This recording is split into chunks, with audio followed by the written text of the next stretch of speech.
the clatter of ceramic plates against industrial stainless steel, the hiss of the espresso machine, and the low hum of hushed conversations formed the usual symphony of the gilded spoon at the peak of dinner service. Anya moved through it all with the practiced grace of a seasoned performer, a tray laden with steaming dishes balanced effortlessly on her left hand.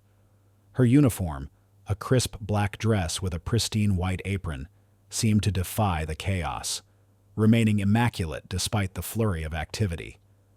At 28, Anya possessed an understated beauty, framed by dark hair pulled back in a neat bun, and eyes that held a quiet intensity, always observing, always understanding more than she let on. She was meticulous, not just in her work, but in her very being, a quality often overlooked in the relentless pace of fine dining. Table 7. Anya. They're getting impatient. The sharp, nasal voice belonged to Marcus, the assistant manager, a man whose ambition vastly outstripped his talent. He slithered through the narrow aisles between tables, his thin mustache twitching with irritation, a perpetually aggrieved expression marring his face. Marcus was a loyal minion of Mr. Blackwood, the restaurant's owner, a man he aspired to emulate in ruthlessness and disregard for humanity. Anya simply nodded, her movements never faltering. Table 7 received their perfectly plated risotto within seconds. She knew Marcus's type, those who thrived on intimidation and reveled in petty power. She'd seen countless like him in her 8 years in the service industry, navigating their fragile egos with a quiet efficiency that often disarmed them. Her calm demeanor, however, was frequently misinterpreted as subservience, a fatal flaw in the eyes of those who sought to exploit it. Her current position at the Gilded Spoon was a precarious one. The restaurant, despite its opulent decor and Michelin ambitions, was a cauldron of anxiety, fueled by Mr. Blackwood's unpredictable temper and draconian policies. He was a man carved from granite, with eyes like chips of obsidian and a permanent sneer that suggested the world owed him everything. His philosophy was simple profit at all costs, and compassion was a weakness to be purged. He ran the establishment like a military operation, where even a spilled drop of water could warrant a public dressing down, and any deviation from the strict rules was met with swift, brutal consequences. Anya had witnessed countless dismissals, heard the tearful pleas of colleagues, and watched them walk out, their spirits crushed. She prided herself on her professionalism, her ability to anticipate every need, to blend into the background yet ensure every patron felt attended to. It was this unwavering commitment to her craft that had kept her employed for so long. Despite her quiet acts of defiance against Blackwood's rigid decrees, the evening was progressing as usual, a blur of faces, orders, and calculated movements, until a figure entered the restaurant that brought the bustling atmosphere to a sudden, almost imperceptible halt. It was an old man, stooped with age, his clothes threadbare and smelling faintly of damp earth and stale air. His suit, once perhaps respectable, hung loosely on his frail frame, and his shoes, scuffed and worn, seemed to have traversed countless miles. He shuffled cautiously, his eyes, though clouded by time, held a surprising depth, a quiet dignity that belied his appearance. The maitre d', a young man named Julian, whose usual veneer of politeness vanished in a flash of contempt, stepped forward, blocking the old man's path. "Excuse me, sir. Do you have a reservation?" His tone dripped with thinly veiled disdain. The old man, seemingly oblivious to the hostility, simply smiled, a network of wrinkles crinkling around his eyes. "No, young man, I saw the light, and it smells wonderful in here." His voice was raspy, a whisper carried on the scent of roasted herbs and rich sauces. "Could I perhaps have a bowl of that stew, if it's not too much trouble?" He gestured vaguely towards a table where a customer was enjoying a hearty beef bourguignon. Julian's face tightened. "This is the Gilded Spoon, sir. We don't serve just stew, and we certainly don't serve those without reservations. Or proper attire. His gaze swept pointedly over the old man's worn clothes. Anya, carrying a stack of clean plates from the kitchen, watched the exchange. Her heart ached with a familiar pang. She'd seen this before, the quick judgment, the dismissal of a human being based solely on appearance. It was a common occurrence in establishments like the Gilded Spoon, where wealth dictated worth. Suddenly, Mr. Blackwood himself emerged from his office, drawn by the unusual commotion. His eyes, already narrowed, fixed on the old man with a mixture of disgust and irritation. "What is this, Julian? What is he doing here? Get him out. Now." His voice, though low, carried an undeniable menace that silenced the dining room. The old man flinched, his smile faltering, replaced by a look of quiet embarrassment. He began to turn, his shoulders slumping, a profound sadness settling over his ancient face. He understood. He was not welcome. But Anya, for once, did not blend into the background.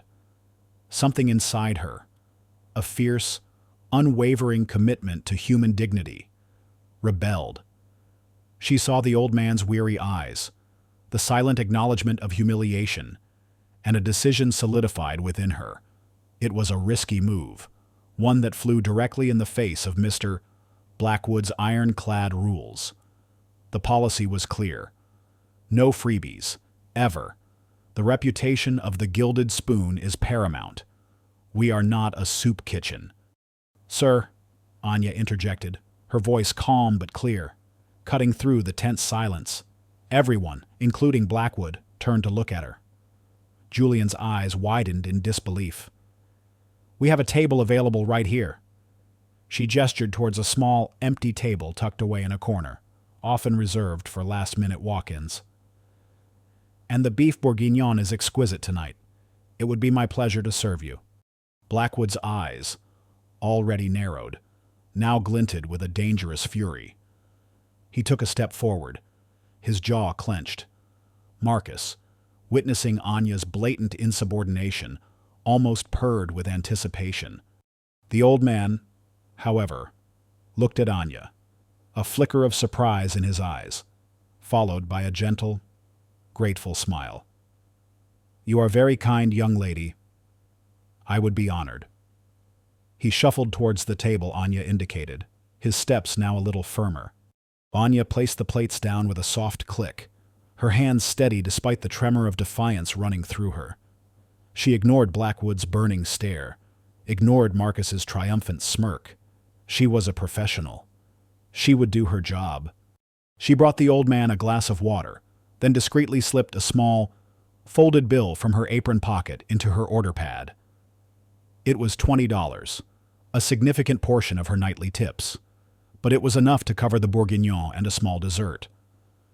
She would tell the kitchen it was a mistake on the bill, that the customer had left without paying for that item, and she would cover it herself. It was a small, almost imperceptible act of charity, hidden within the meticulous choreography of the restaurant. As she served the old man his meal, a hearty bowl of rich, aromatic stew, she saw the genuine pleasure in his eyes. He ate slowly, savoring each spoonful, as if it were the finest meal he had ever tasted. He seemed utterly unaware of the storm brewing around him. But Marcus, ever vigilant for an opportunity to curry favor, had seen the discreet transfer of the bill. His eyes, like a hawk's, had followed Anya's every move. He waited until the old man was halfway through his meal, then pounced. He approached Mr. Blackwood, who was still fuming, glowering at Anya from across the room. Marcus leaned in, his voice a malicious whisper, loud enough for Anya to hear. "Mr. Blackwood, I believe Anya just paid for that old man's meal, from her own money, defying your direct orders. Sir, I saw her slip the $20 into the order." Blackwood's head snapped around, his eyes blazing with a cold, righteous anger.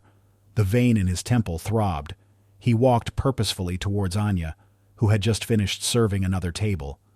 The entire restaurant seemed to hold its breath. Anya, Blackwood's voice was low, dangerous, a growl that cut through the background noise. "Is it true? Did you just pay for that vagrant's meal?" Anya met his gaze, her expression calm, her posture unwavering. There was no fear in her eyes, only a quiet dignity. "Yes, Mr. Blackwood." He was hungry, and he truly enjoyed the bourguignon. "I believe every person deserves a meal, regardless of their circumstances." Blackwood laughed, a harsh, humorless sound. "Every person. This isn't a charity, Anya. This is the Gilded Spoon. We maintain standards, and you, with your misplaced sentimentality, have violated those standards. You have undermined my authority. You have shown contempt for my rules." His voice rose with each word, echoing through the now silent dining room. Customers turned in their seats, their faces a mixture of shock and morbid curiosity. "Consider yourself dismissed, Anya," Blackwood declared, his voice ringing with finality. "Pack your things. You're fired. Effective immediately." Anya felt a pang of disappointment, a familiar ache of injustice. But no surprise. She had known the risks. Her moral compass had always led her down paths that challenged the status quo. And in Blackwood's world, that was a capital offense. She looked at Marcus, whose face was a mask of smug satisfaction, and then at Julian, whose eyes were filled with a mixture of pity and fear. She nodded slowly. "Understood, Mr. Blackwood." Her voice was still calm, unyielding. She removed her apron, folded it neatly, and placed it on the nearest empty table. She walked towards the back, towards the employee exit, her head held high. She did not look back. The old man, still slowly savoring his bourguignon, looked up, his eyes following Anya's retreating figure. He seemed to sense the tension, the sudden shift in the atmosphere, though he couldn't have heard the words. A subtle change crossed his face, a flicker of something unreadable, a deep understanding that seemed to transcend the immediate circumstances. As Anya stepped out of the back door and into the cool night air, the sounds of the restaurant faded behind her. The streetlights cast long, lonely shadows. She was jobless, with meager savings and an uncertain future. But as she walked, she felt a strange lightness, a sense of having done something right, something true. The cold reality of unemployment was stark, yet the warmth of that old man's grateful smile was a small, comforting ember in the growing chill. She had lost her job, but she hadn't lost herself. The chill of the night air bit at Anya's exposed skin, a stark contrast to the stifling heat of the restaurant's kitchen. She clutched her small purse, its contents depressingly sparse: a few crumpled bills, a handful of coins, and her worn ID. The reality of her situation, jobless and with no immediate prospects, began to settle in, heavy and cold.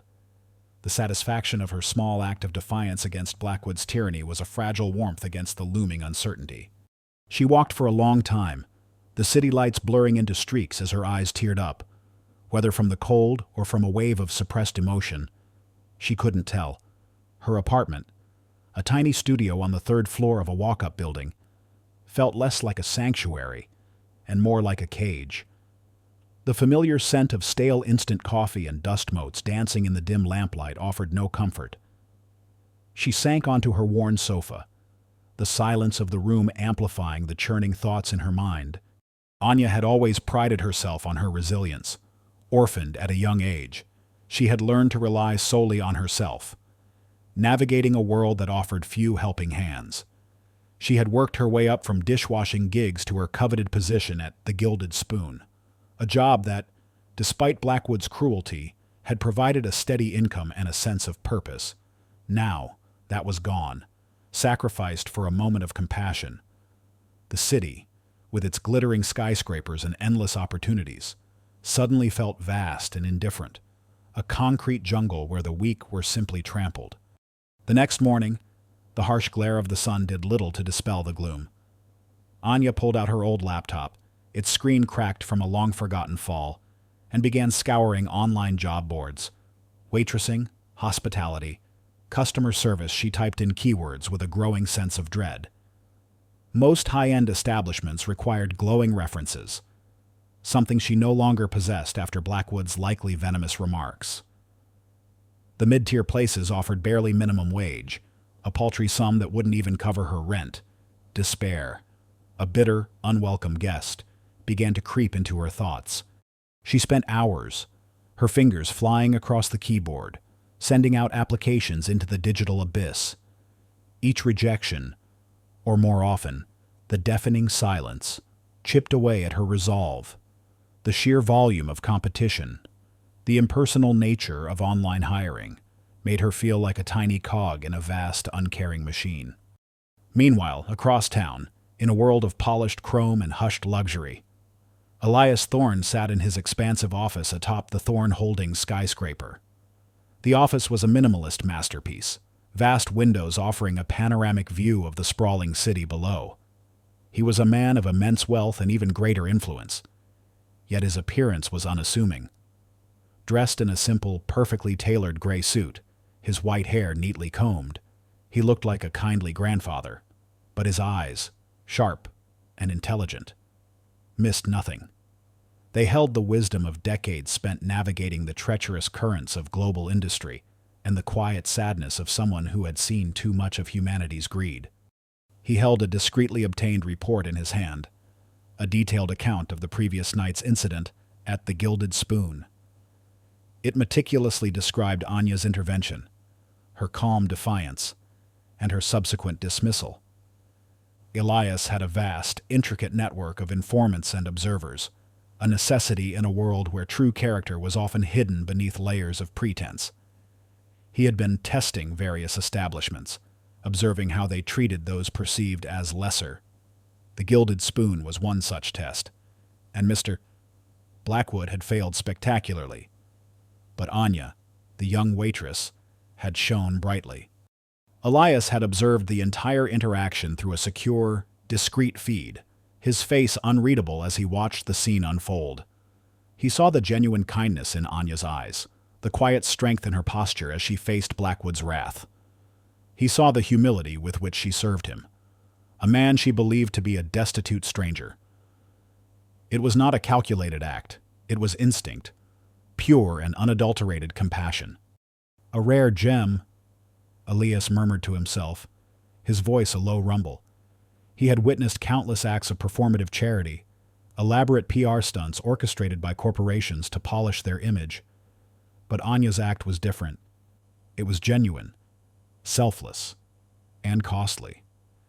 She had paid for his meal with her own livelihood, a sacrifice that spoke volumes about her integrity. He picked up a sleek, black phone from his desk. "Get me a full background report on Anya Sharma," he instructed his chief of staff. "A formidable woman named Vivian Holloway. Everything. Her work history, her personal life, her financial situation. And I want it done discreetly. No direct contact." Vivian, efficient and utterly loyal, had been with Elias for decades. She understood the nuances of his requests, the unspoken implications. Understood, "Mr. Thorne, by when do you need it?" "Immediately, and keep it confidential. This is a personal matter." Vivian, ever professional, raised an eyebrow slightly. Elias Thorne rarely used the word personal when it came to his business, but she simply nodded and began to work. Within hours, Elias received Anya's full profile. He learned of her orphan past, her relentless pursuit of education despite financial hardship, her consistent record of excellence in every job she held, and her remarkable resilience. He learned about her meager savings, her careful budgeting, and her quiet acts of generosity, even when she herself had little to spare. He also learned of Mr. Gee, Blackwood's reputation for vindictiveness, and the likely reason for Anya's current difficulty in finding new employment. "Blackwood is a small-minded tyrant," Elias mused, tapping his fingers on the desk. "He believes fear and control are the only motivators. He has no concept of true leadership, only petty dominion." He smiled faintly. a flicker of amusement in his eyes. And now, he will learn a lesson, a very expensive lesson. Meanwhile, back at the Gilded Spoon, Mr. Blackwood was in a celebratory mood. He had just finished a phone call with a fellow restaurateur, regaling him with the story of Anya's dismissal. "The girl was a fool," Blackwood boomed, pouring himself a glass of expensive scotch. Marcus, perched on the edge of a chair, nodded eagerly. "Sentimentality has no place in business. Discipline, control. That's what builds an empire. She thought she could defy me, ha. She'll be begging for a job at a diner by next week." Marcus, ever the sycophant, chimed in. "Absolutely. Mr. Blackwood, you showed her who's boss. It's a shame, though. She was efficient, but rules are rules." Blackwood merely grunted, taking a long sip of his scotch. He basked in the glow of his perceived triumph, utterly oblivious to the powerful forces that were now being quietly set in motion. His arrogance was a thick, impenetrable shield, deflecting any glimmer of self-awareness. He believed his power was absolute, his judgments infallible. Anya, meanwhile, was experiencing the cold shoulder of the job market. Every application seemed to vanish into a black hole. When she did get a call back, it was usually a terse message stating that her experience didn't quite match their requirements, or that they had found a more suitable candidate. She knew Blackwood was likely behind it, spreading his poisonous narrative about her insubordination. He was a man who enjoyed crushing spirits, especially those who dared to challenge him. Anya walked through the bustling streets, past the gleaming storefronts and the hurried faces, feeling increasingly invisible, marginalized. The city, once a symbol of opportunity, now felt like a giant, indifferent beast. The hope that had sustained her for so long began to wane, replaced by a growing sense of desperation. She had never been one to give up, but the sheer weight of the circumstances, the systemic unfairness, was beginning to press down on her. "Just keep going," she whispered to herself, her voice a thin reed against the urban din. "One step at a time. Something will come up." But even as she spoke the words, they sounded hollow, a mantra devoid of genuine conviction. The warmth of the old man's smile, her only comfort, seemed a distant memory, a fleeting moment of light swallowed by the encroaching darkness of unemployment. Chapter 3. Days bled into a week, then 2. Anya's small apartment, once a haven of quiet solitude, began to feel like a prison. The endless cycle of sending out resumes into the void, the polite but firm rejections, the dead ends, chipped away at her usually unshakable resolve. Her savings, never substantial, dwindled with alarming speed. The city, which had once felt like a vibrant tapestry of opportunities, now seemed to actively push her out, a relentless tide of indifference. Mr. Blackwood's vindictive reach extended further than she had anticipated. Her name, it seemed, was now synonymous with insubordination in the closed circuit of the city's high-end hospitality industry. She even tried applying for jobs outside her usual field, in retail, in coffee shops, anything to stem the bleeding of her meager funds. But her quiet demeanor, often mistaken for shyness, and her lack of direct experience in these areas, meant she was constantly overlooked. The frustration gnawed at her, a bitter taste in her mouth. She was a professional, highly skilled in her craft, yet she was being rendered useless, cast aside for an act of pure, simple kindness. The irony was a cruel joke. One particularly bleak afternoon, as rain lashed against her window pane, mirroring the storm brewing inside her, Anya received an email. The subject line was stark, formal, and utterly unexpected. Interview invitation, Thorn Holdings. She stared at it, a flicker of disbelief crossing her face. Thorn Holdings. The name alone conjured images of gleaming skyscrapers, global influence, and unfathomable wealth. It was a corporate titan, a conglomerate whose reach extended into everything from technology to finance, philanthropy to biotech. A company of that magnitude wouldn't be looking for a waitress, much less one recently fired from a mid-tier restaurant. Anya scoffed. A dry, humorless sound. It had to be a mistake. A spam email. A prank. She almost deleted it, her finger hovering over the trash icon. But something, a tiny spark of irrational hope, held her back. The email address looked legitimate. The formatting precise. The language impeccably formal. It even specified a date and time 2 days from now, at their corporate headquarters downtown. "This is ridiculous," she muttered aloud, pushing her hair back from her face. What could Thorn Holdings possibly want with her? Maybe they were looking for a new corporate chef. No, her resume clearly stated waitress. Perhaps a cleaning position. Even that seemed a stretch for a company of their stature. Yet, a nagging curiosity, coupled with the desperate need for any glimmer of opportunity, forced her to reconsider. What did she have to lose? Her dignity had already taken a beating. She spent the next 2 days in a strange limbo, caught between overwhelming skepticism and a burgeoning, almost fantastical sense of hope. She researched Thorn Holdings, poring over articles about their philanthropic endeavors, their groundbreaking innovations, and the enigmatic figure of their founder, Elias Thorn. The man was a legend, a reclusive billionaire known for his shrewd business acumen and his surprising acts of large-scale charity.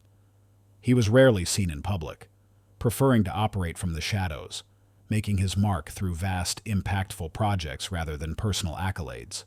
Anya tried to imagine what kind of interview this could be. Would they test her knowledge of global finance? Her understanding of cutting-edge technology? She knew nothing of these worlds.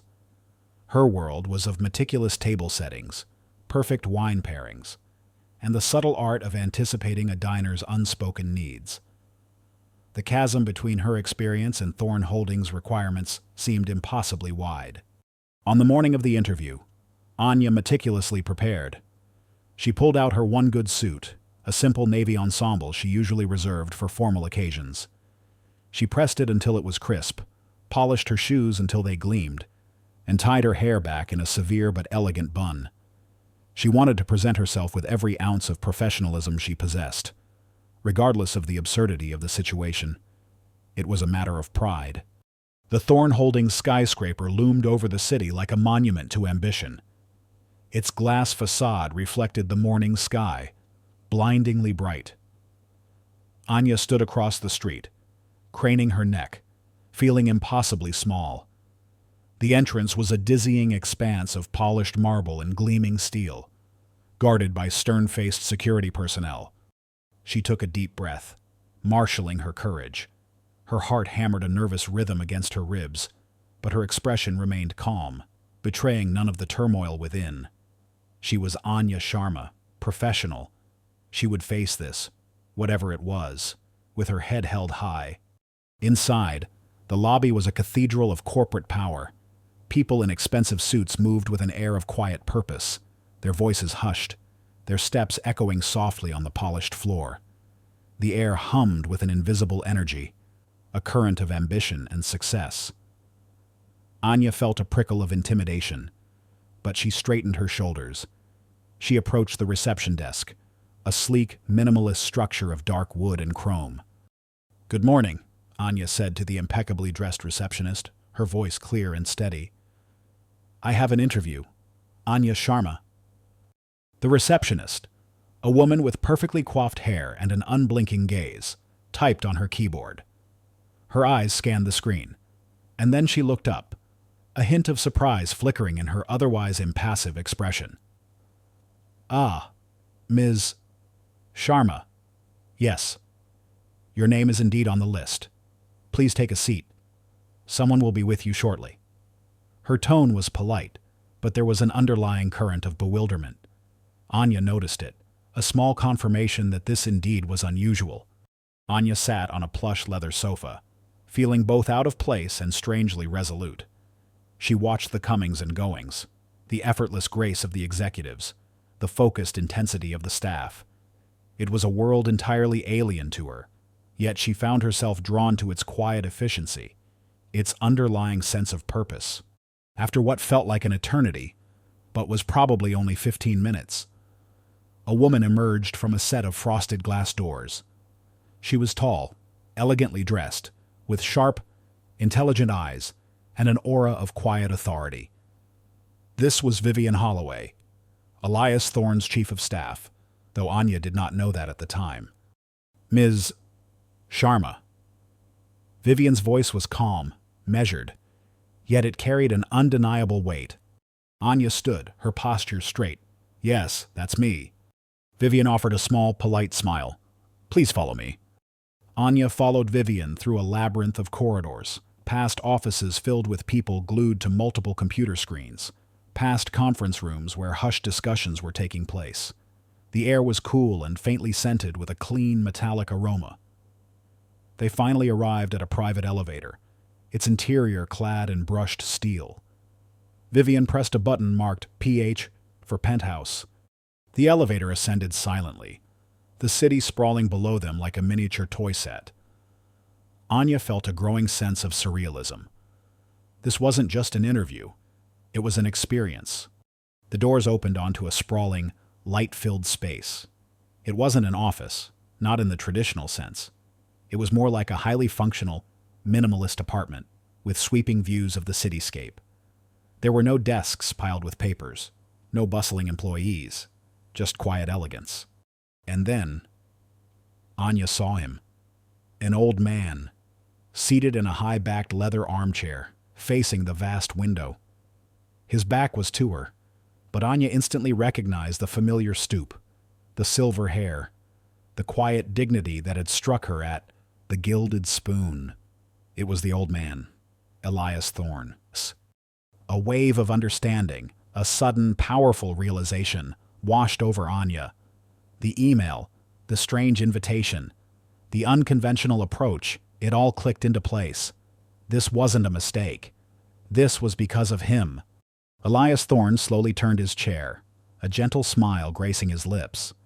His eyes, though old, sparkled with an unexpected warmth. Ms. Sharma, he said, his voice a soft rumble, yet filled with an undeniable authority. Thank you for coming. Please, sit. He gestured to a comfortable armchair opposite him. Anya sat, her mind reeling. She felt a blush creep up her neck, a mixture of embarrassment and a strange sense of vindication.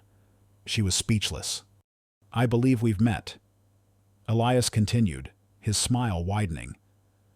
Though I was in a somewhat different attire on our last encounter, I apologize for the deception, but I needed to observe without prejudice. And you, Ms. Sharma, passed with flying colors. Anya found her voice, a little breathless. You were the old man, at the Gilded Spoon. Indeed, Elias confirmed, his eyes twinkling. And you, Ms. Sharma, were the only one who treated me with genuine kindness, with true human decency, in a place where such qualities are clearly in short supply.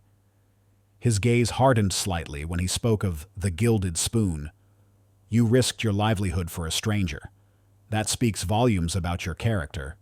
Anya looked down at her hands, feeling a mix of overwhelming emotion. The humiliation of her dismissal, the despair of her unemployment, all seemed to recede, replaced by a bewildering sense of hope. I just wanted to help, she murmured, her voice barely a whisper. And that, Ms. Sharma, is precisely why you are here, Elias said, his voice taking on a more serious tone. I've been looking for someone like you for a very long time, someone with integrity, with empathy, and with a quiet strength that defies convention. I have a proposition for you, a very unusual one. Anya looked up, her eyes meeting his. The weight of her past struggles seemed to lift, replaced by a burgeoning sense of purpose. Her journey, born from a simple act of kindness, was about to take an unforeseen turn. The world she knew, the one that had just cast her aside, was about to be turned on its head. Chapter 4. The silence that followed Elias Thorne's proposition was profound, broken only by the distant hum of city traffic. Anya sat spellbound, her mind racing, attempting to reconcile the threadbare old man from the Gilded Spoon with the enigmatic billionaire who sat before her. The transition from dismissal to this opulent penthouse, from despair to this bewildering offer, was too swift, too fantastical. Yet, the sincerity in Elias Thorne's eyes was undeniable. A proposition. Anya finally managed, her voice a little hoarse. She felt a strange mix of apprehension and a burgeoning excitement she hadn't felt in weeks. Elias Thorne leaned forward, his gaze steady. Yes, Ms. Sharma. An opportunity unlike any you have encountered. You see, for decades, I have built Thorne Holdings into what it is today, a force for innovation and progress. But my true passion lies beyond mere profit. I believe in restorative justice, in righting wrongs, in creating a world where integrity is valued more than greed. He gestured vaguely towards the city sprawling beneath them. I have witnessed the insidious corruption that permeates many industries, the arrogance of those who believe wealth grants them impunity. Mr. Blackwood, your former employer, is a minor player in a much larger, more malevolent game. But he represents the very disease I aim to eradicate: petty tyranny fueled by unbridled avarice. Anya listened, captivated. This was a narrative far grander than any she had imagined. My tests, as you might call them, are designed to find individuals who possess qualities that cannot be taught: unwavering integrity, profound empathy, and a quiet strength of character. Elias continued, his voice resonating with conviction. You, Ms. Sharma, exhibited all of these when you chose kindness over compliance, when you defied a tyrannical order for a stranger's dignity. That act of compassion, though seemingly small, revealed a core strength I value above all else. Anya felt a blush creep up her neck. To be seen, truly seen, after so long, was a profound experience. I am building a specialized team, Elias explained. A division within Thorne Holdings dedicated to identifying and dismantling networks of corporate malfeasance and injustice. Not through traditional legal battles alone, which are often slow and easily manipulated, but through strategic disruption and calculated exposure. We aim to shine a light on the shadows where such individuals operate, to ensure that justice, in its purest form, is delivered swiftly and unequivocally. He paused, letting his words sink in. Your unique perspective, your ability to observe without judgment, your meticulous attention to detail, and your inherent sense of fairness, these are invaluable assets. I am offering you a position within this new initiative, a pivotal role, Ms. Sharma, far beyond the confines of a restaurant, a role where your integrity will be your greatest weapon. Anya was stunned. A pivotal role in a global corporation, fighting injustice. It was an impossible leap from her previous life. Yet, a part of her, the part that had rebelled against Blackwood's cruelty, resonated deeply with Elias Thorne's vision. What would my role entail? She asked, her voice barely a whisper. Initially, Elias replied, a faint smile touching his lips. It would involve intelligence gathering and strategic analysis. You would work closely with my team, learning the intricacies of corporate investigations, digital forensics, and targeted intervention. Your insights into human behavior, particularly the arrogance of those in power, would be invaluable. And yes, he added, his eyes twinkling, it would begin with a thorough examination of Mr. Blackwood and his operations. He will be our first example. Anya felt a surge of adrenaline. This was not just a job, it was a calling, a chance to use her unique skills, not to serve food, but to serve justice, to turn her greatest weakness, her compassion, into her greatest strength. I accept, Anya said, her voice firm, unwavering. The despair of the past weeks vanished, replaced by a fierce determination.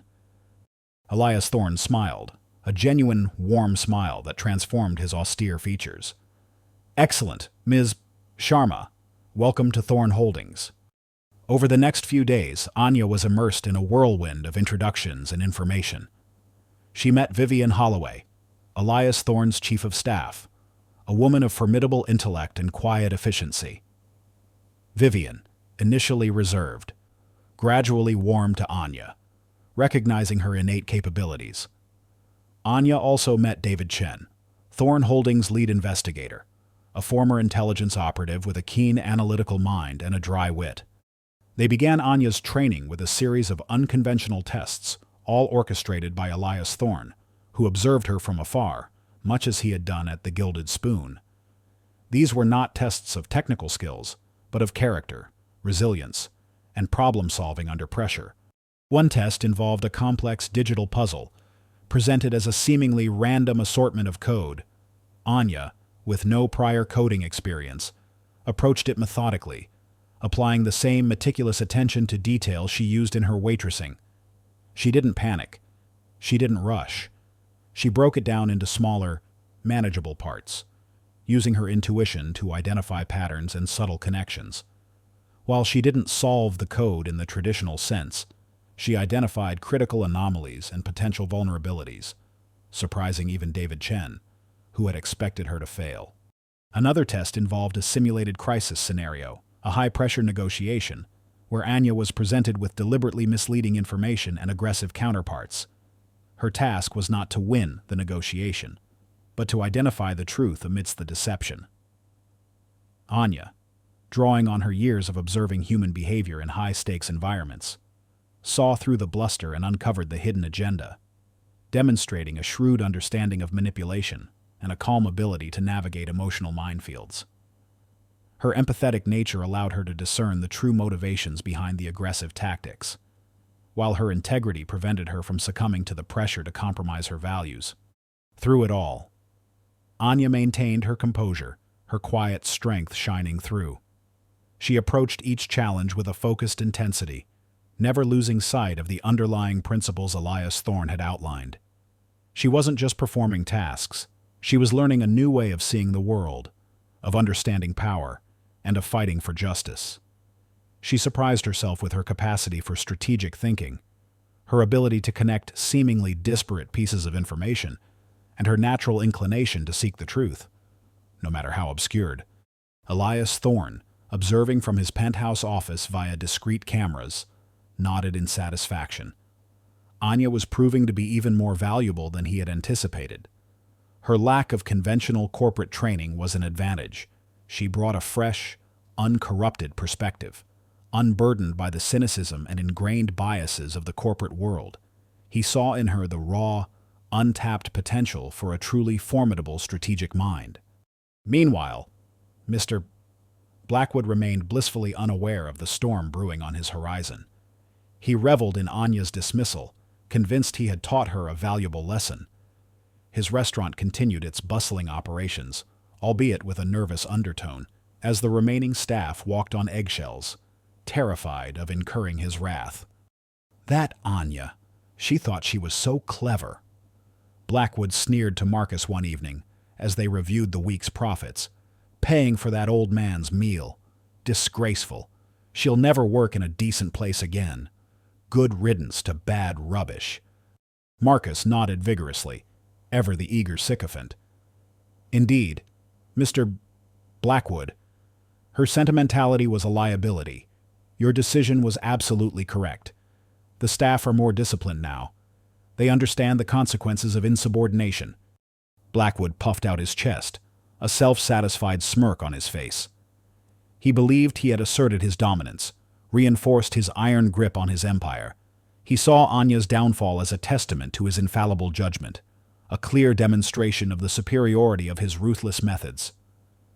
He continued to operate within his bubble of arrogance, utterly oblivious to the meticulous web of investigation and strategic planning that was now being woven around him. He scoffed at the idea of compassion or integrity as weaknesses, never imagining that these very qualities, embodied by the young woman he had so carelessly dismissed, would ultimately become his undoing. His world was one of numbers and control, blind to the true forces that were now aligning against him, forces that valued justice and human decency above all else. His very hubris, a thick, impenetrable shield against self-awareness, was slowly but surely leading him down a path of inevitable collapse. Chapter 5. The sprawling, minimalist penthouse office of Elias Thorne felt less like a corporate suite and more like a sanctuary where secrets were unveiled and destinies forged. Sunlight streamed through the vast windows, illuminating dust motes dancing in the air, seemingly oblivious to the gravity of the conversation unfolding within. Anya, seated opposite Elias Thorne, felt a profound shift in her understanding of the world, a revelation that both thrilled and sobered her. Her initial bewilderment had given way to a focused intensity, a hunger for justice that Elias Thorne, the man who had disguised himself as a hungry stranger, had ignited. "Ms. Sharma," Elias began, his voice a low, resonant rumble. "You have proven yourself capable of discerning truth from deception, of maintaining your integrity under pressure, and of applying a unique perspective to complex challenges. These qualities are rare, especially in the echelons of power we intend to disrupt." He paused, his gaze sweeping over the city below. "Now, I will reveal to you the true scope of our mission."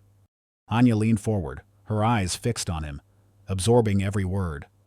"Thorne Holdings, at its core, is more than just a conglomerate of businesses," Elias continued.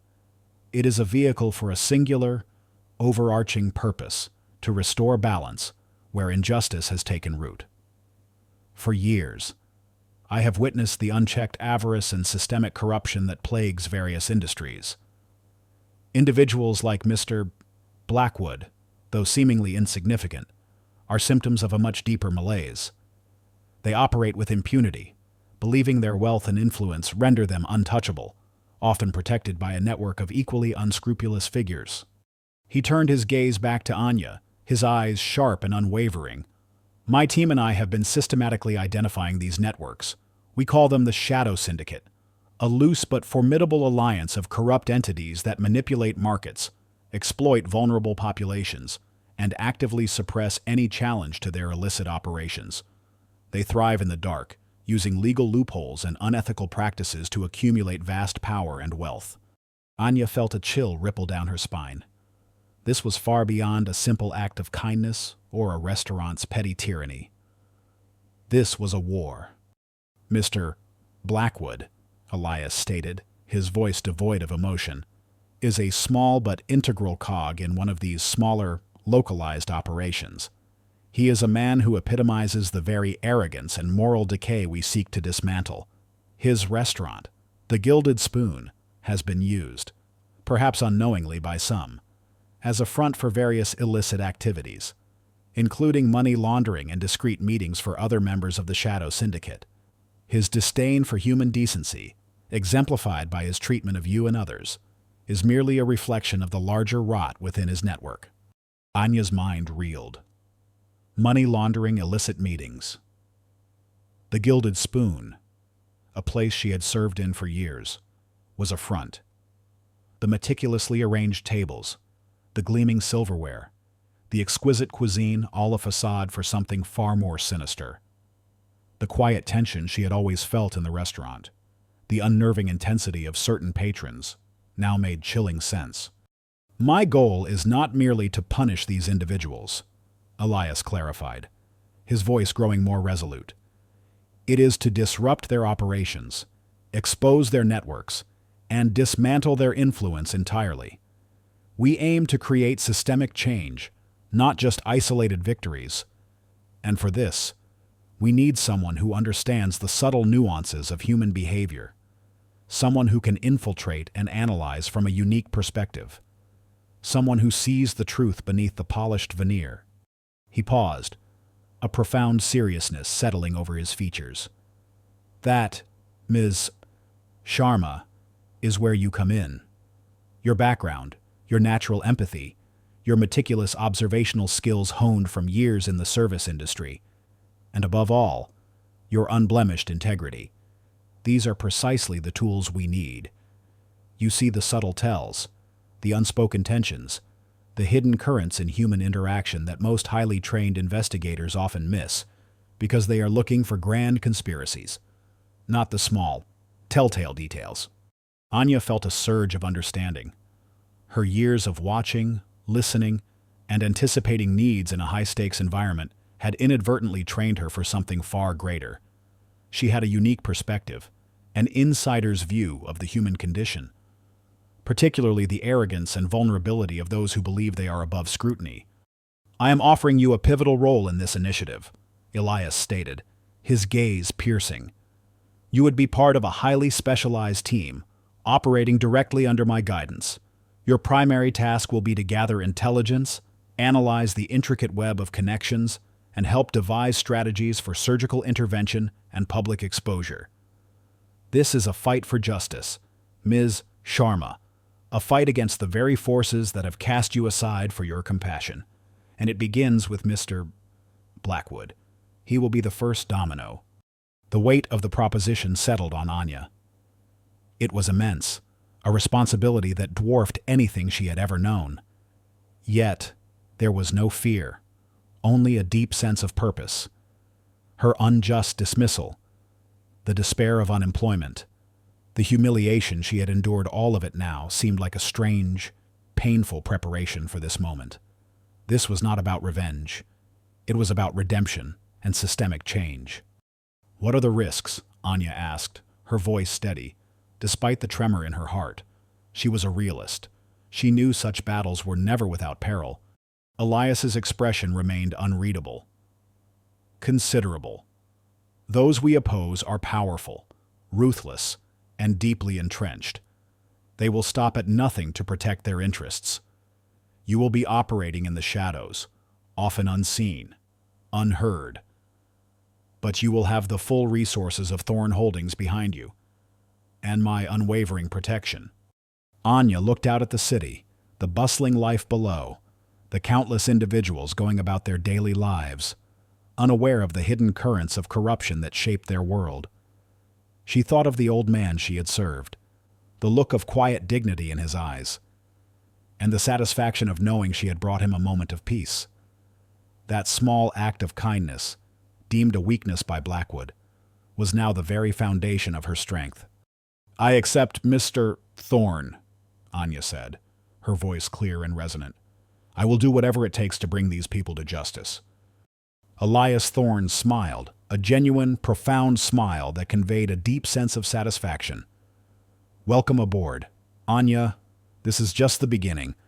Over the next few weeks, Anya underwent an intensive, personalized training regimen, meticulously crafted by Elias Thorn and his core team, Vivian Holloway, the astute chief of staff, and David Chen, the seasoned lead investigator.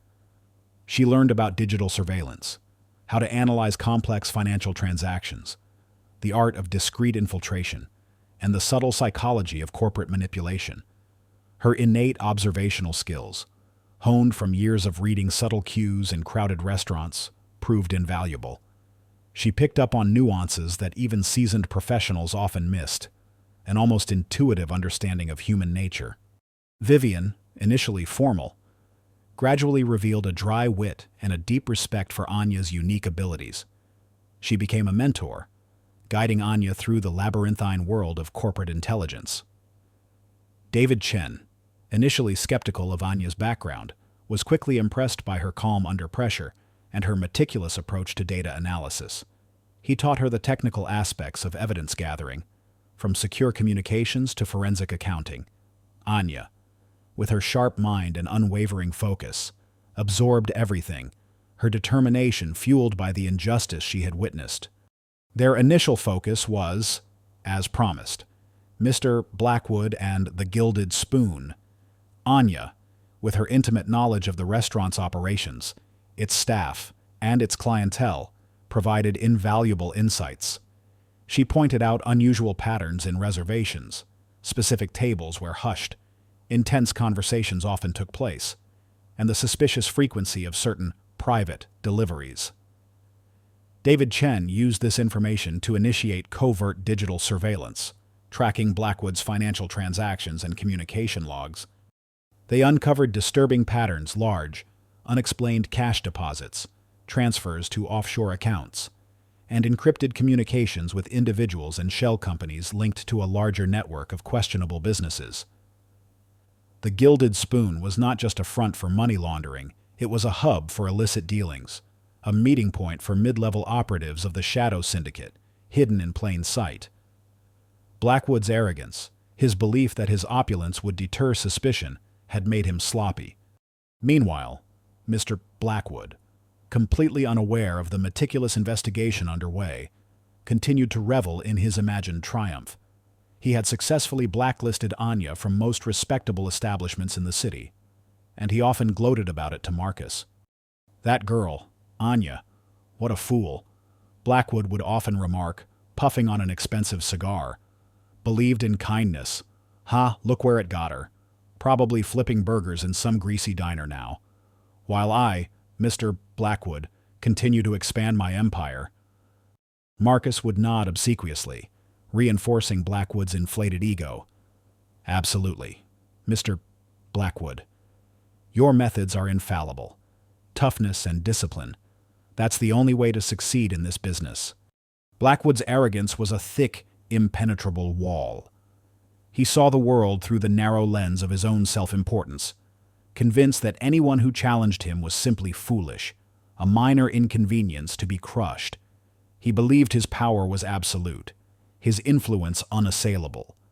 He was a man utterly devoid of self-awareness, too consumed by his own petty victories to notice the seismic shifts happening beneath his feet. Anya, however, knew better. She understood that Blackwood's arrogance was his greatest weakness, a vulnerability that she and Elias Thorne intended to exploit. She meticulously documented every piece of evidence, every suspicious transaction, every whispered conversation.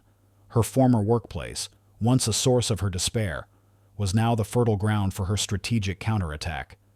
The pieces were falling into place, a complex puzzle revealing a clear picture of injustice. The stage was being set for a confrontation that would shock the city, and it all began with a single act of kindness that had been deemed a foolish mistake. Chapter 6. The air in the strategic planning room at Thorne Holdings hummed with a quiet intensity, a stark contrast to the chaotic bustle Anya had once navigated at the Gilded Spoon. Here, every movement was precise, every word weighed, every detail scrutinized. Anya sat at a large, polished table, surrounded by holographic displays projecting intricate data visualizations, financial spreadsheets, and network maps. Vivian Holloway and David Chen were beside her, their expressions focused, their expertise a reassuring presence. Elias Thorne, ever watchful, observed from a discreet corner, his presence a silent anchor of authority. "Blackwood's arrogance is indeed his fatal flaw," Anya stated, her voice calm and clear as she pointed to a particularly convoluted flowchart on the holographic display. It detailed the money laundering operations through the Gilded Spoon, showing how legitimate restaurant revenue was commingled with illicit funds from a series of shell corporations. He believes his sheer audacity makes him untouchable. He uses the restaurant's reputation, its opulence, as a shield, but that shield can be turned against him. David Chen nodded, his eyes scanning the data. "Our surveillance confirms it.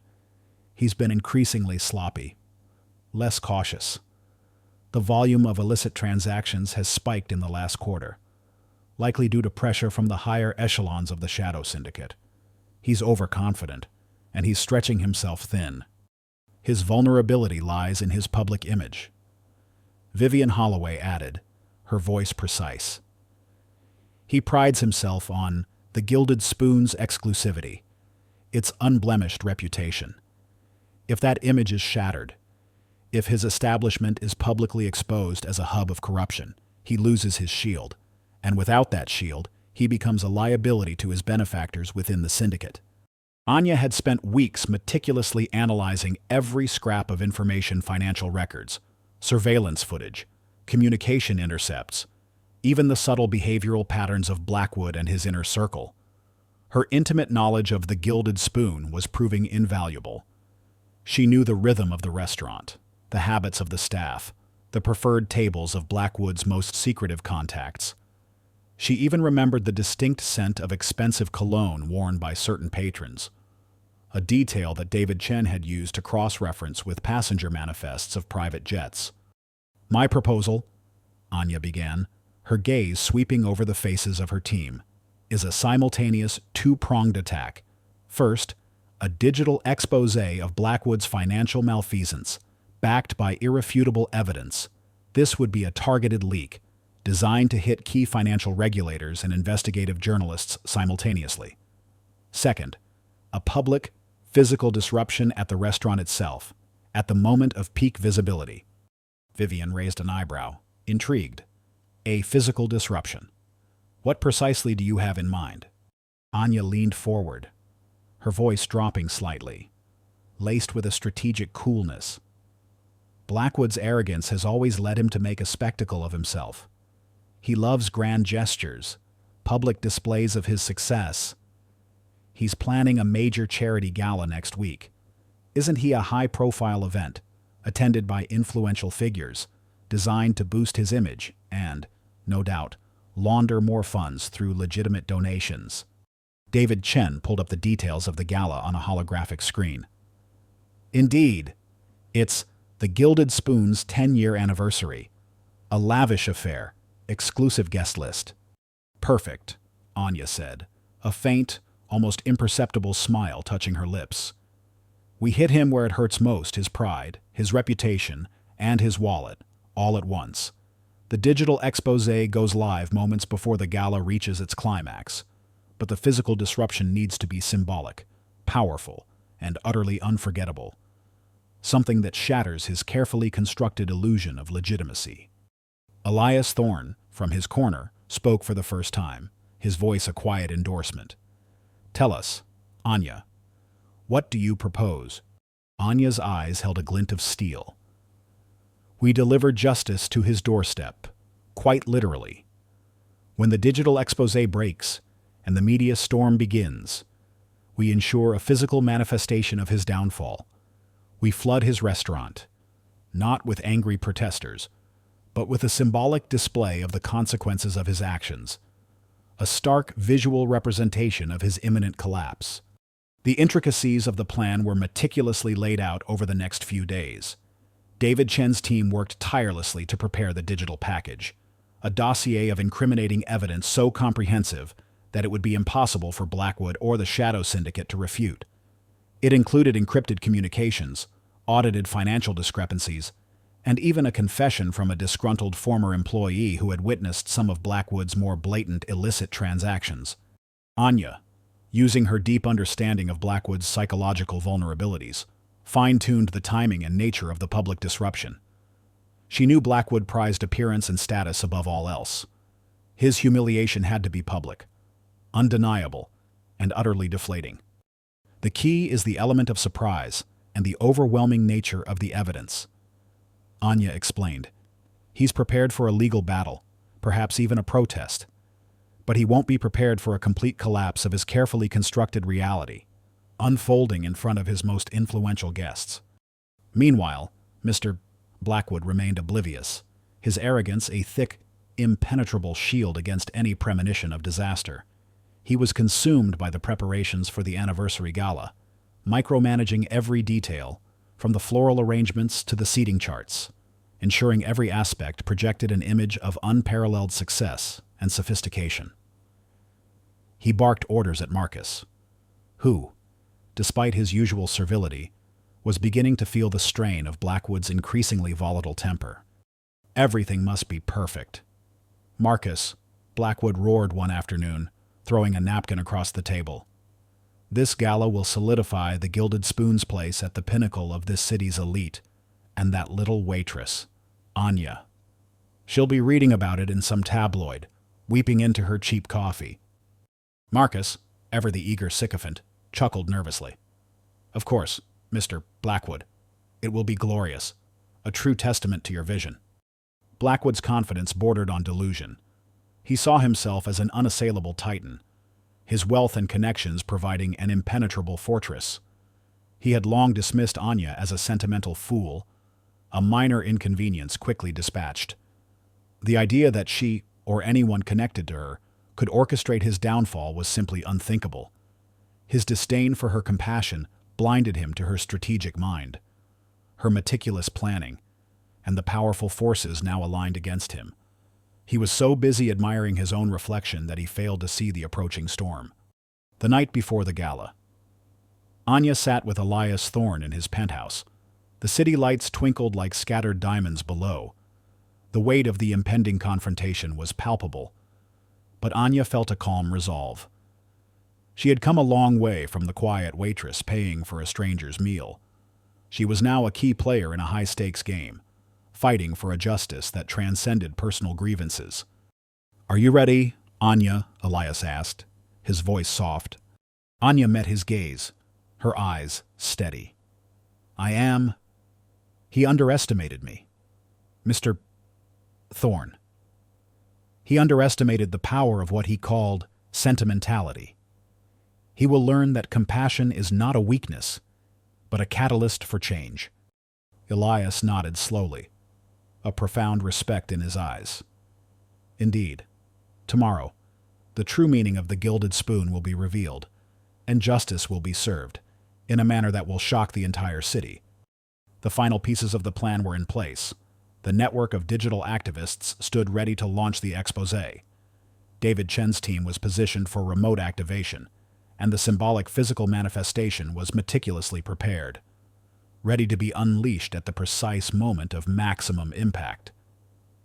The stage was set for a public reckoning, a dramatic unveiling of truth that would bring down a corrupt empire, all sparked by a single act of kindness that had been deemed a foolish mistake.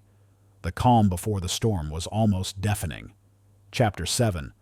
The grand ballroom of the Gilded Spoon shimmered under the opulent chandeliers, reflecting off polished silverware and crystal glasses. It was the night of the 10-year anniversary gala, and the air buzzed with the low murmur of high society, the clinking of champagne flutes, and the occasional burst of manufactured laughter. Dignitaries, investors, and socialites mingled, all basking in the aura of exclusivity Mr. Blackwood had painstakingly cultivated. He stood near the entrance, a self-satisfied smirk plastered on his face, greeting guests with an air of practiced geniality, a thin veneer over his usual disdain. Marcus hovered nearby, a perpetual shadow, nodding at every word, every gesture. "This, Marcus, is the pinnacle of success." Blackwood purred, surveying the room. "Proof that my vision, my unwavering standards, are unmatched. That little waitress, Anya, thought she could disrupt this a laughable notion. Unbeknownst to him, the digital fuse had already been lit, miles away. In the secure server room of Thorne Holdings, David Chen's fingers danced across a keyboard. The comprehensive exposé, a meticulously compiled dossier of financial irregularities, offshore accounts, and encrypted communications detailing Blackwood's involvement in the Shadow Syndicate's money laundering operations, was released simultaneously to federal authorities. A consortium of investigative journalists and key financial regulatory bodies. The digital landscape was about to be rocked. Back at the Gilded Spoon, the gala was in full swing. The main course, a delicate confit de canard, was being served, the aroma filling the grand hall. Blackwood, raising a glass to propose a toast to his success, felt a triumphant surge of power. At that precise moment, a ripple of unease spread through the room. Whispers began to circulate, hushed and urgent. Guests furtively pulled out their phones, their faces turning from celebratory to stunned, then to horrified. A high-ranking city official's face, usually composed, paled dramatically as he stared at his screen. The digital exposé had hit. The headlines, plastered across every major news outlet's online platform, screamed the truth: the Gilded Spoon, a hub of illicit finance, owner linked to global crime syndicate. Blackwood's empire built on laundering and deception. The meticulously crafted image of the esteemed restaurateur, the bastion of fine dining, was crumbling in real time, right before the eyes of his most influential patrons. Blackwood, still holding his champagne flute aloft, felt a tremor run through the room. He saw the sudden shift in atmosphere, the frantic whispers, the horrified expressions. His smirk faltered. He looked at Marcus, who, white-faced, was staring at his own phone, his jaw slack. "What is happening?" Blackwood demanded, his voice a low growl. Marcus could only stammer. "Sir, the news. It's everywhere. About the restaurant. About you." Before Blackwood could react, before he could issue a single command to salvage his rapidly disintegrating reputation, a sudden commotion erupted outside the main entrance. A hush fell over the ballroom, every head turning towards the large, ornate glass doors. And then they appeared. Not a single car, but a gleaming procession. 5 luxury vehicles, all identical, all impeccably black, pulled up silently to the curb directly in front of the Gilded Spoon. Their engines purred with a suppressed power, their polished surfaces reflecting the flashing lights of the rapidly arriving media. Each car was a statement, a silent, imposing presence that radiated authority and undeniable wealth. The first car's door opened, and a figure emerged. It was Elias Thorne, stepping out with a quiet dignity that belied his immense power. He was dressed in a simple, elegant suit, his white hair gleaming under the streetlights. He did not rush, but surveyed the scene with a calm, discerning gaze. Behind him, from the other vehicles, emerged his core team Vivian Holloway, her presence radiating an understated strength.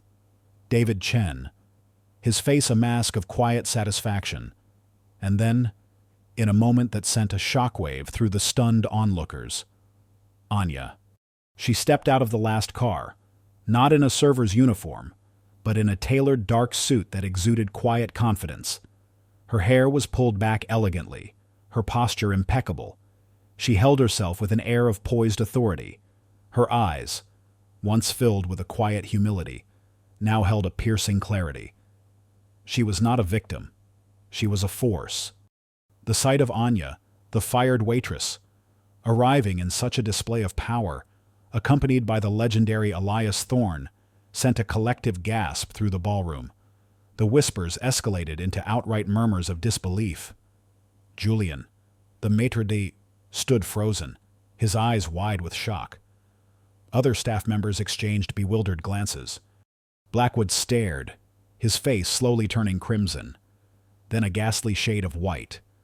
His eyes, fixed on Anya, widened in a grotesque parody of recognition and dawning horror. He saw not just a former employee, but the architect of his downfall, the personification of the justice he had so carelessly dismissed. The arrogance that had been his constant companion finally crumbled, replaced by a raw, naked fear. Elias Thorne, with Anya at his side, approached the restaurant's entrance. The media, having already descended on the scene, swarmed around them, cameras flashing, microphones thrust forward. "Mr. Thorne, what is the meaning of this?" a reporter shouted. "Are these allegations against the Gilded Spoon true?" Elias Thorne paused, his gaze sweeping over the astonished crowd within the restaurant. His voice, calm and resonant, cut through the clamor. "Tonight, the true nature of the Gilded Spoon has been exposed. It is not a beacon of culinary excellence, but a front for illicit activities, run by an individual who prioritizes greed over decency." His eyes landed squarely on Blackwood, who visibly recoiled. Justice, as they say, is often served cold, and tonight it has arrived at his doorstep. Anya, standing beside Elias, met Blackwood's terrified gaze. There was no triumph in her eyes, no gloating, only a quiet, unwavering resolve. She had fought for justice, not revenge. The man who had fired her for an act of kindness was now facing the full weight of his own cruelty and corruption. Within minutes, federal agents, alerted by the Thorne Holdings expose, stormed the restaurant. Blackwood, stunned and paralyzed by the public humiliation and the overwhelming evidence, offered no resistance as he was handcuffed and led away. Marcus, attempting a futile escape, was quickly apprehended. The glittering facade of the Gilded Spoon had shattered, revealing the dark underbelly of a corrupt empire. The restaurant was immediately shut down, its assets frozen pending investigation. The news of Blackwood's arrest, coupled with the dramatic public display orchestrated by Thorn Holdings, dominated headlines for days. The city, and indeed the nation, watched in stunned silence as the intricate web of the Shadow Syndicate, beginning with this seemingly isolated incident, began to unravel. In the aftermath, Anya emerged not just as a survivor, but as a quiet heroine. Her story became a testament to the unexpected power of compassion and integrity. She chose to continue her work with Thorn Holdings, becoming an indispensable part of Elias Thorn's initiative. Her unique ability to understand human nature, to discern truth from the subtle cues others missed, proved invaluable in dismantling other networks of corruption. She became a mentor to new recruits, a living embodiment of the values Thorn Holdings sought to uphold. Elias Thorn, having seen his vision of restorative justice begin to take root, gradually entrusted more responsibilities to Anya. He recognized that she possessed a fundamental understanding of humanity that transcended mere business acumen. She had found her true calling, not in serving meals, but in serving a greater justice. Life for Anya was irrevocably changed. She lived comfortably, no longer burdened by financial anxieties, but her core values remained untouched. She still frequented small, unassuming cafes, still found quiet moments to help strangers in need, not for recognition, but because it was simply who she was. The kindness she had extended to an old man had returned to her 100-fold, transforming her life in ways she could never have foreseen. One evening, months after the incident, Anya stood on her balcony, looking out at the glittering cityscape. The Gilded Spoon stood dark and silent, a stark reminder of the empire that had once been, and the arrogance that had led to its downfall. She thought of Mr. Blackwood, now facing a long prison sentence, his reputation in tatters, his ruthless pragmatism, his belief that compassion was a weakness, had ultimately destroyed him. She smiled faintly. The 5 luxury cars that had pulled up to the Gilded Spoon that night were not just a display of wealth. They were a symbol of justice delivered, a silent, powerful declaration that true power lay not in greed or control, but in integrity, empathy, and the courage to stand up for what was right.